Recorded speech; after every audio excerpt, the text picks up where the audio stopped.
Hello friends, welcome to my channel Mastaki Pathshala where you learn English better through Bengali যেখানে তোমরা ইংরেজি শিখবে বাংলায় অনেক বেটার ভাবে। ট্রান্সলেশনের ক্লাসে তোমাদের সবাইকে আরো একবার ওয়েলকাম করছি। সামনে তোমাদের পিএসসি ক্লার্কশিপ পরীক্ষা, ডব্লিউবিপিএসআই এবং কেপিএসআই পরীক্ষা রয়েছে এবং এই প্রত্যেকটা পরীক্ষার জন্য ট্রান্সলেশন থেকে খুব ভালো মতো নাম্বারে কিন্তু প্রশ্ন আসে। যেরকম পিএসসি ক্লার্কশিপ থেকে 20 মার্কসের প্রশ্ন আসে, ডব্লিউবিপিএসআই থেকে 20 মার্কসের প্রশ্ন আসে। সুতরাং ট্রান্সলেশন খুবই গুরুত্বপূর্ণ তোমাদের এই সমস্ত পরীক্ষার মেন্স পেপারে, ইংলিশ ডেসক্রিপটিভ পেপারে ভালো স্কোর করার জন্য। আর ট্রান্সলেশন বা রাইটিং এর যে কোনো টপিক একদিনে তৈরি করতে পারবে না, তাই তোমাদের প্রত্যেক দিন কিছু কিছু করে প্র্যাকটিস করতে হবে। সুতরাং অবশ্যই তোমরা প্রত্যেকটা ক্লাস ফলো করো, সেখান থেকে শেখার চেষ্টা করো, বাড়িতে প্র্যাকটিস করো। আমি অলরেডি পিকে দে সরকারের বই থেকে ট্রান্সলেশনের যে এক্সারসাইজ রয়েছে সেগুলো বেশ কিছু ট্রান্সলেশন সলভ করিয়েছি।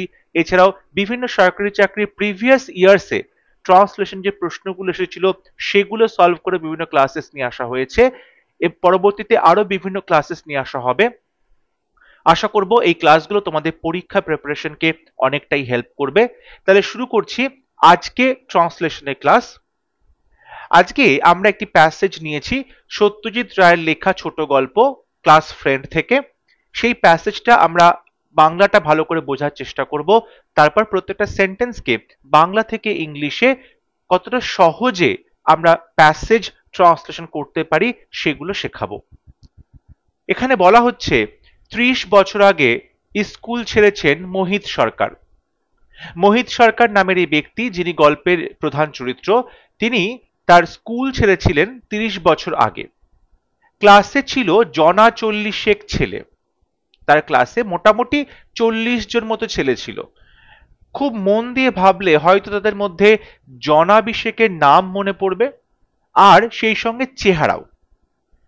জয় বা জয়দেবের নাম ও চেহারা দুটোই ভাগ্যক্রমে মনে আছে, কারণ সে ছিল ক্লাসে সেরা ছেলেদের মধ্যে একজন। পরিষ্কার ফুটফুটে চেহারা, পড়াশোনায় ভালো, ভালো হাই জাম্প দিত, ভালো তাসের ম্যাজিক দেখাতো, ক্যাসাবিয়াঙ্কা আবৃত্তি করে একবার মেডেল পেয়েছিল। স্কুল ছাড়ার পর তার আর কোনো খবর রাখেননি মোহিত সরকার। তাহলে এখানে মোহিত সরকার তার ছোটবেলার এক বন্ধু, তাকে এতদিন পরে, এত বছর পরে মনে পড়েছে, সেই জন্য সেই কথাগুলো তিনি বলছেন, একটা স্মৃতিচারণা করার মতো করে বলছেন তার স্কুল জীবনের গল্প। এবার আমরা এই প্যাসেজটা বাংলা থেকে ইংলিশে ট্রান্সলেট করব। বলছে 30 বছর আগে স্কুল ছেড়েছেন মোহিত সরকার। দেখো, 30 বছর আগে একটা ঘটনা ঘটেছে, কিন্তু তার এফেক্ট এখনো তার মনে কিন্তু রয়ে গেছে। স্কুল ছেড়েছেন যদি বাংলাটা এভাবে আমরা বলি, সেক্ষেত্রে পাস্ট পারফেক্টের একটা সেন্স আসছে। পাস্ট পারফেক্টের একটা সেন্স আসছে যে কিছু দিন আগে, কিছু বছর আগে একটা কাজ সে কমপ্লিট করেছে, অতীতে একটা সময়ের আগে একটা কাজ সে কমপ্লিট করেছে। সুতরাং এইটার জন্য আমরা এখানে পাস্ট পারফেক্ট টেন্স ব্যবহার করব। সো সাবজেক্ট মোহিত সরকার, মোহিত সরকার, ভার্ব হচ্ছে ছেড়েছেন, পাস্ট পারফেক্ট, তাহলে সাবজেক্টের পর আমরা হ্যাড বসাবো এবং লিভ ভার্বের থার্ড ফর্ম বসবে। পারফেক্টে ভার্বের মেইন ভার্বের থার্ড ফর্ম বসে। So Mohit Sarkar had left school 30 বছর আগে, বলতে পারো 30 years ago। 30 বছর আগে মানে 30 years ago। So Mohit Sarkar had left school 30 years ago। এখানে আমরা পাস্ট পারফেক্ট টেন্স ব্যবহার করছি এবং দেখো অতীতকালে একটা নির্দিষ্ট সময়ের আগে কোনো কাজ তিনি করেছিলেন, 30 বছর আগে তার স্কুলটা তিনি ছেড়েছিলেন, সেই জন্য আমরা এখানে পাস্ট পারফেক্ট টেন্স ব্যবহার করছি। এবং এখানে যে লেখা হলো 30 years ago, যখন তুমি ago দিয়ে সেন্টেন্স লিখবে তখন 30 years ago এরকম ভাবে agoটা পরে আসছে, 30 years কথাটা পরে ago আসছে। যদি বিফোর লিখতে হয় তাহলে বিফোরটা আগে লিখবো, বিফোর 30 years, বিফোরটা তাহলে আগে লিখতে হবে। ঠিক আছে। ক্লাসে ছিল জনা 40 ছেলে। তাহলে এই যে সেন্টেন্সগুলো আমরা সেখানে দেয়ার দিয়ে কথাটা বলতে পারি, একটা ইন্ট্রোডাক্টরি দেয়ার নিয়ে আসতে পারি, যে সেখানে ছিল দেয়ার ওয়্যার। এখন দেখো জনা 40 ছেলে, এই যে জনা 40 মানে মোটামুটি 40 জন মতো, এক্স্যাক্টলি 40 জন কিন্তু লেখক বলছেন না, মোটামুটি 40 জন ধরে নেওয়া হচ্ছে। সো সেই জন্য আমরা অ্যাবাউট নিয়ে আসবো। দেয়ার ওয়্যার অ্যাবাউট 40 ছেলে ছিল, তাহলে 40 boys school in his class, তার ক্লাসে। তাহলে there were about 40 boys in his class. আমরা এখানে অবশ্যই সিম্পল পাস্ট টেন্স ব্যবহার করছি। এবং দেখো যখন আমরা দেয়ার দিয়ে সেন্টেন্স লিখছি, এবং দেয়ারটা সেখানে কিন্তু ইন্ট্রোডাক্টরি দেয়ার, অর্থাৎ শুরুতে দেয়ার লেখা হচ্ছে, কোনো একটা টপিককে তুমি ইন্ট্রোডিউস করছো, বাট এটা সাবজেক্ট কিন্তু দেয়ার নয়, সাবজেক্ট হচ্ছে অ্যাবাউট 40 বয়েজ, এটা হচ্ছে সাবজেক্ট। তাহলে সাবজেক্টটা পরে বসে, ভার্বটা তার আগে চলে আসে এবং তার আগে দেয়ার বসে, তাহলে দেয়ার বসে, তারপরে ভার্ব বসানো হয় এবং তারপরে সাবজেক্ট বসানো হয়। So there were about 40 boys in his class. Next sentence, খুব মন দিয়ে ভাবলে হয়তো তাদের মধ্যে জনাভিষেকের নাম মনে পড়বে, আর সেই সঙ্গে চেহারাও। এই যে সেন্টেন্সটা খুব মন দিয়ে ভাবলে হয়তো, মানে একটা কিন্তু যদির সেন্স আছে। যদি সে খুব মন দিয়ে ভাবে তাহলে হয়তো তাদের মধ্যে জনাভিষেকের নাম মনে পড়বে। এখানে আমরা একটা কন্ডিশনাল সেন্টেন্স দেখতে পাচ্ছি, একটা যদি সেন্স আছে, এবং এটা আমরা যদি খুব মন দিয়ে তিনি ভাবেন, যেহেতু সেই সময় গল্পটা অতীতকালেই বলা হচ্ছে, মানে সেই সময় গল্পটা প্রেজেন্ট হিসেবে আমরা বলতে পারি, তো সেই জন্য আমরা এখানে কন্ডিশনাল টাইপ 2 সেন্টেন্সটা ইউজ করব। কন্ডিশনাল টাইপ 2 সম্ভাবনা, বা বলতে পারো একটা ইমাজিনারি সিচুয়েশন, যদি তিনি মন দিয়ে ভাবতেন তাহলে এটা মনে করতে পারবেন আর কি, এরকম একটা ব্যাপার।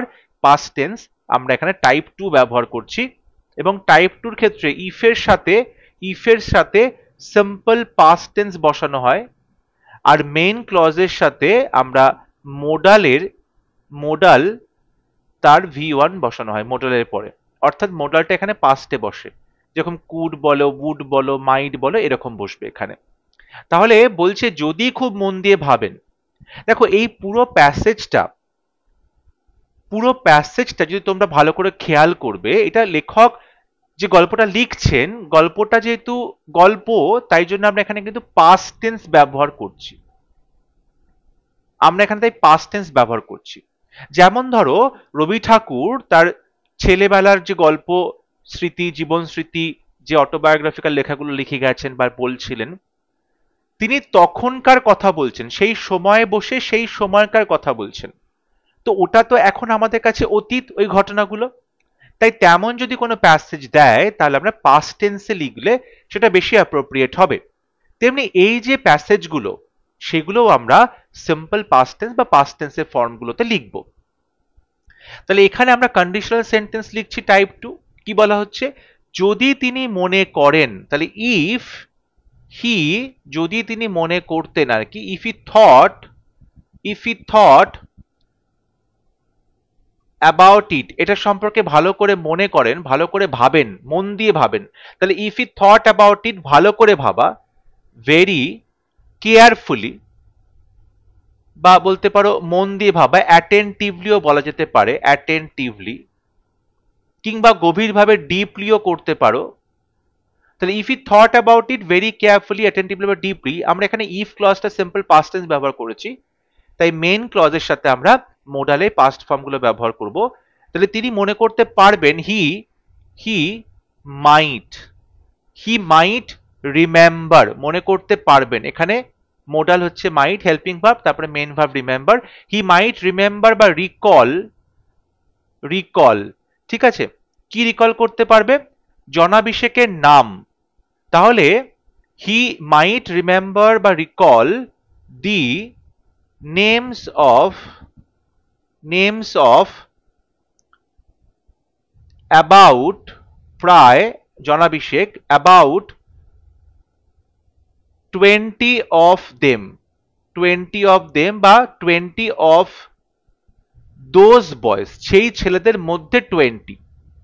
তাই জন্য অফ দোজ বয়েজ বা অফ দেম বলা হচ্ছে। হি মাইট রিমেম্বার বা he might recall the names of about 20 of them, জনাবিশেক মানে প্রায় 20 অফ দেম বা 20 অফ দোজ বয়েজ, এরকম বলতে পারা যায়।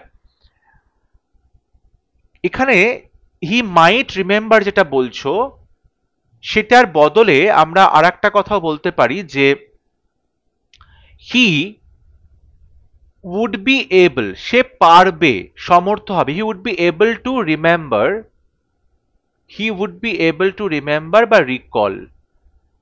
এখানে would modal verb helping verb, be হচ্ছে main verb, ঠিক আছে। he would be able to remember বা recall, তারপরে যা ছিল the names of about 20 of them, এই সমস্ত কিছু, ঠিক আছে। আচ্ছা, এখানে আরেকটা কথা রয়েছে, আর সেই সঙ্গে চেহারাও, আর সেই সঙ্গে চেহারাও, ঠিক আছে। এটা লেখার পরে লিখবো সেই সঙ্গে চেহারাও, ইভেন ইভেন দেয়ার ফেসেস। দেখো চেহারা মানে কিন্তু মুখের কথাটা বলছে, তার মুখটা কেমন দেখতে ছিল, তার চেহারাটা মনে পড়ছে না, মানে অ্যাকচুয়ালি তার মুখের কথাটাই বোঝানো হচ্ছে মেইনলি।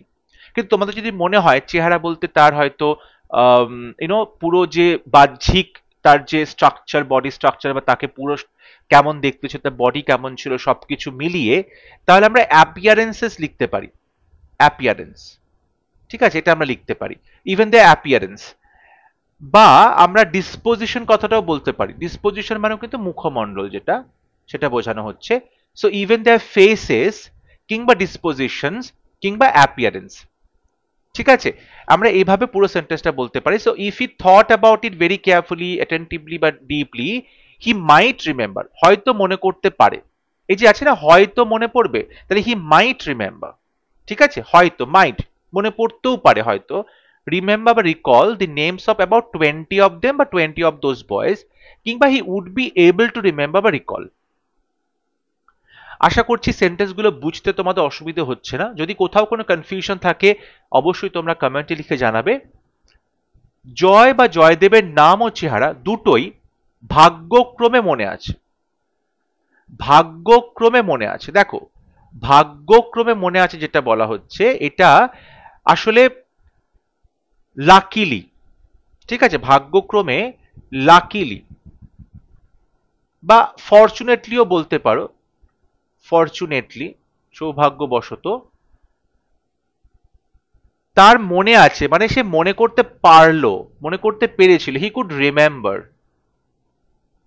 হি কুড রিমেম্বার বা রিকল, ঠিক আছে, হি কুড রিমেম্বার বা রিকল, এটা লিখতে পারো তোমরা। কি মনে করতে পারলো, নাম এবং চেহারা, নাম এবং দুটোই, তাহলে বলতে পারো রিকল বোথ, দুটোই, both the name and face, name and face of Joy বা জয়দেব, জয় অর জয়দেব, ঠিক আছে। সো লাকিলি বা ফরচুনেটলি হি কুড রিমেম্বার, মনে করতে পারলেন বা recall both the name and face of Joy or Joydev. দেখো এখানে তোমরা যেটা বলছি চেহারা, চেহারাটার জন্য তোমরা ডেফিনেটলি ফেস ব্যবহার করতে পারো, অ্যাপিয়ারেন্স ব্যবহার করতে পারো, ডিসপোজিশন ব্যবহার করতে পারো, ঠিক আছে। এখানেও একই রকম চেহারা বলতে আমি ফেস ব্যবহার করলাম। নেক্সট সেন্টেন্স, কারণ সে ছিল ক্লাসে সেরা ছেলেদের মধ্যে একজন, কারণ সে ছিল ক্লাসে সেরা ছেলেদের মধ্যে একজন, বিকজ সে ছিল ক্লাসে সেরা ছেলেদের মধ্যে একজন, তাহলে he was simple past tense. দেখো ভালো ছেলেদের মধ্যে একজন, তার মানে এখানে সিলেকশন হচ্ছে, অনেকের মধ্যে একজন, তাহলে সেন্টেন্সটা হবে one of the, one of দি মানে অনেকের মধ্যে একজন, এবং যখন ওয়ান অফ দি বলা হয় তারপরে প্লুরাল সাবজেক্ট বলা হয়, তাহলে ওয়ান অফ দি সেরা ছেলে বলছে বেস্ট, কিংবা আমরা ব্রাইটেস্ট অ্যাডজেক্টিভটা ব্যবহার করতে পারি, ব্রাইটেস্ট বয়েজ, আমি বললাম প্লুরাল সাবজেক্ট বসে তো বয়েজ, তাহলে one of the best boys বা one of the brightest boys, সব থেকে উজ্জ্বল ছাত্রদের মধ্যে বা সেরা ছাত্রদের মধ্যে একজন ছিল, in his class, in his class, তার ক্লাসে। ঠিক আছে, জয় বা জয়দেব ছিল মোহিত সরকারের ক্লাসে সেরা ছেলেদের মধ্যে একজন। He was one of the best কিংবা brightest boys in his class. পরিষ্কার ফুটফুটে চেহারা, মানে সে ছিল পরিষ্কার ফুটফুটে চেহারার একটি ছেলে, এরকম একটা ব্যাপার। সো হি ওয়াজ এ, পরিষ্কার ফুটফুটে মানে হ্যান্ডসাম, দেখতে সুন্দর, হ্যান্ডসাম ইয়াং বয়, অ্যাকচুয়ালি স্কুল জীবনের কথা বলছে, সো ইয়াং বয় হিসেবে তোমরা বলতে পারো he was a handsome young boy.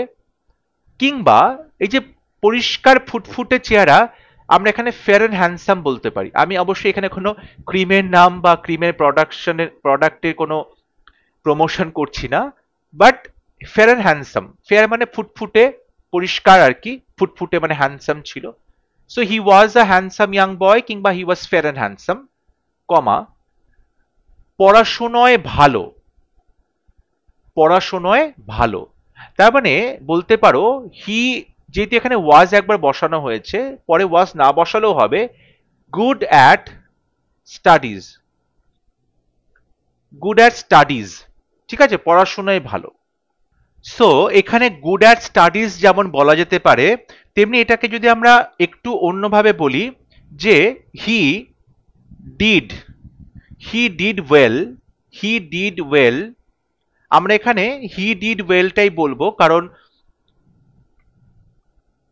He subject রয়েছে আগে, আমরা কমন যদি নিই, বাট তোমাদের বোঝার জন্য এখানে হিটা লিখছি আবার নতুন করে, বাট এটা না লিখলেও হবে যে he was a handsome young boy, comma did well, did well,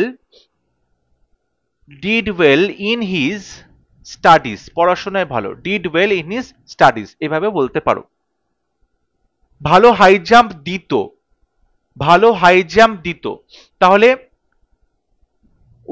he was good, he was good at high jump, ভালো হাই জাম্প দিত, he was good at high jump, এটা বলতে পারো, he was good at high jump. বলছে ভালো তাসের magic দেখাতো, ভালো তাসের magic দেখাতো মানে দেখাতে পারতো, তাহলে কুড, কুড ওয়েল ভালো, দেখানো, শো কিংবা এক্সিবিট বলতে পারো, এক্সিবিট প্রদর্শন করা, ঠিক আছে, এক্সিবিট। এবার ভালো করে দেখো তাসের ম্যাজিক, তাসের ম্যাজিক মানে তোমরা এখানে এটা লিখতে পারো যে ম্যাজিক উইথ কার্ডস, এটাও বলতে পারো। আবার আর একটা জিনিসও হয়, কার্ড নিয়ে যে বিভিন্ন খেলা হয়, ট্রিক দেখানো হয়, বিভিন্ন যে চাতুরি দেখানো হয়, সেটাও বলা যেতে পারে। So a few tricks, a few tricks with cards, এটাও লিখতে পারো। তাহলে কুড ওয়েল শো কিংবা এক্সিবিট ম্যাজিক উইথ কার্ডস কিংবা a few tricks with cards, card নিয়ে কয়েকটা খেলা। ক্যাসাবিয়াঙ্কা আবৃত্তি করে একবার মেডেল পেয়েছিল, অ্যান্ড একবার ওয়ান্স সে মেডেল পেয়েছিল, হি ওয়ান আ মেডেল, পাস্ট টেন্সে হি ওয়ান আ মেডেল, ক্যাসাবিয়াঙ্কা আবৃত্তি করে, তাহলে মেডেল পেয়েছিল, once he won a medal for, কিসের জন্য, রিসাইটিং, আবৃত্তি করেছে, রিসাইটিং ক্যাসাবিয়াঙ্কা, ক্যাসাবিয়াঙ্কা, ঠিক আছে। তাহলে once he won a medal, একবার একটা মেডেল পেয়েছিল, ফর রিসাইটিং আবৃত্তি করার জন্য, কি আবৃত্তি করেছিল, ক্যাসাবিয়াঙ্কা যে কবিতাটা রয়েছে। তাহলে সেন্টেন্সটা দাঁড়াচ্ছে হি ওয়াজ আ হ্যান্ডসাম ইয়াং বয় কিংবা he was fair and handsome, good at studies বা did well in his studies, কিংবা বলতে পারো was good at high jump, could well show বা এক্সিবিট ম্যাজিক উইথ কার্ডস কিংবা a few tricks with cards, and once he won a medal for reciting Casabianca. এবং last sentence, school ছাড়ার পর তার আর কোনো খবর রাখেননি মোহিত সরকার, স্কুল ছাড়ার পর, তাহলে আফটার লিভিং স্কুল এটা করতে পারো, কিংবা আফটার স্কুলও লিখলেও বোঝানো হচ্ছে স্কুলের পরে বা স্কুল ছাড়ার পরে। সো আফটার লিভিং স্কুল বা আফটার স্কুল দুটো লিখলেই কারেক্ট হবে। সাবজেক্ট মোহিত সরকার কোনো খবর রাখেননি, তাহলে হ্যাড পাস্ট পারফেক্টে করব, খবর না রাখার ব্যাপারটা এখনো আছে। মোহিত সরকার হ্যাড নেভার কখনো রাখেননি, কেপ্ট কেপ্ট এনি টাচ কোনো যোগাযোগ রাখেনি, খবর রাখেনি, নি টাচ উইথ হিম তার সাথে। তাহলে Mohit Sarkar had never kept any touch with him, কিংবা বলতে পারো মোহিত সরকার ছিলেন না, ওয়াজ নট ইন টাচ তার সংস্পর্শে। তাহলে was not in touch, Mohit Sarkar was not in touch with him তার সাথে। তাহলে Mohit Sarkar had never kept any touch, কিংবা Mohit Sarkar was not in touch with him, কিংবা সিম্পলি লিখতে পারো Mohit had never seen him, তাকে দেখেনি, তার সাথে তার দেখাও হয়নি, হ্যাড নেভার সিন হিম, তার কোনো খবর রাখেনি, তার সাথে দেখা সাক্ষাৎ করেনি, দেখা সাক্ষাৎ করলে তো খবর রাখতে হবে। So Mohit Sarkar had never seen him. তাহলে এরকম তিন রকম ভাবে সেন্টেন্সটা লিখতে পারো, যে আফটার লিভিং স্কুল বা after school Mohit Sarkar had never kept any touch with him, বা Mohit Sarkar was not in touch with him, কিংবা Mohit Sarkar had never seen him. I hope আজকে ক্লাস তোমাদের ভালো লেগেছে। যদি ভিডিওটি ভালো লাগে অবশ্যই ভিডিওটি লাইক করবে, শেয়ার করবে এবং আমার চ্যানেলটি সাবস্ক্রাইব করতে ভুলবে না। পরবর্তী লেসনে খুব শীঘ্র দেখা হবে। ততক্ষণ সবাই ভালো থাকবে, সুস্থ থাকবে। Thank you.